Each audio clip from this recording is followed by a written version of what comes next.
Hi there. We are on day 326 of our Through the New Testament in 1 year.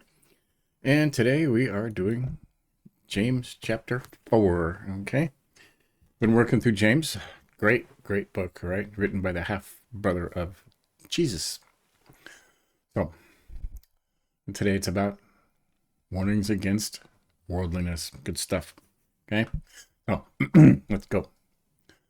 What causes quarrels and what causes fights among you? Is it not this, that your passions are at war within you? You desire and do not have, so you murder. You covet and cannot obtain, so you fight and quarrel.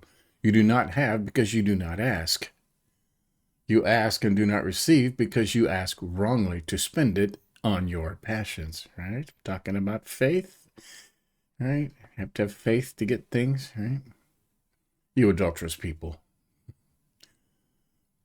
Do you not know that friendship with the world is enmity with God? Therefore, whoever wishes to be a friend of the world makes himself an enemy of God. Tough words, huh? Or do you suppose it is to no purpose that the scripture says he yearns jealousy over the Spirit that he has made to dwell in us? But he gives more grace. Therefore, it says, God opposes the proud, but gives grace to the humble.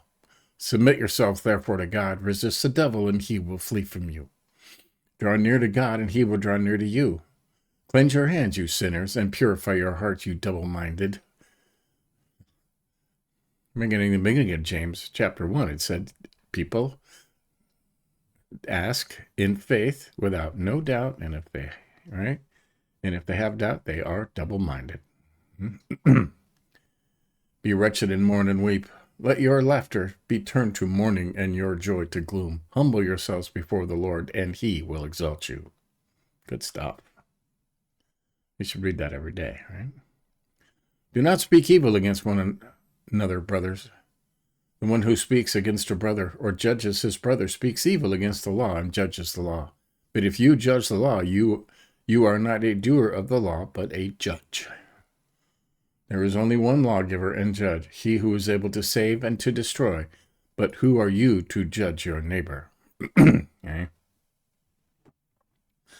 Now, it doesn't say to never judge in the Bible, right? But there are most times when it's just not appropriate, right? Right. Okay, boasting about tomorrow. Come now, you who say, today or tomorrow we will go into such and such a town and spend a year there and trade and make profit. Yet you do not know what tomorrow will bring. What is your life? For you are a mist that appears for a little time and then vanishes. Instead, you ought to say, if the Lord wills, we will live and do this or that. Jesus said that same thing, right? Almost word for word. As it is, you boast in your arrogance. All such boasting is evil. So whoever knows the right thing to do and fails to do it, for him it is sin. There you go. Good stuff, huh? Stuff, lots of good advice here, right? Right? Your passions or pleasures, right? Your passions are at war within you. You desire and do not have, so you murder. You covet and cannot obtain, so you fight and quarrel. You do not have because you do not ask. You ask and do not receive because you ask wrongly to spend it on your passion. God, I really need a new car. I'm believing you for a brand new car, even though you have a car that runs perfectly fine and gets you where you need to go, right? Ask wrongly to spend it on your own passions. You adulterous people. Friendship with the world is enmity with God. Right there, for whoever wishes to be a friend of the world makes himself an enemy of God. That's a tough statement right there. Right?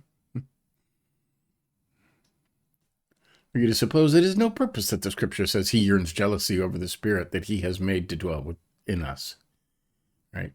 But he gives more grace. Therefore, it says, God opposes the proud, but gives grace to the humble. Submit yourselves, therefore, to God. Resist the devil, and he will flee from you. Right? All this worldly stuff, okay? You want worldly stuff. You want to be rich. You want to be comfortable. All right? You should be thinking about God. Okay, there's tomorrow. Warning to the rich. Okay, so that's tomorrow. There you go. So, right, it's James chapter 4. James is a great book. Okay, it's one of the best, the oldest, the first written, right? But it is one of the best books in there. So worthy of study, right? So catch up on the ones you may have missed. Give us a like if you think about it. And tomorrow we'll finish up James. See you then.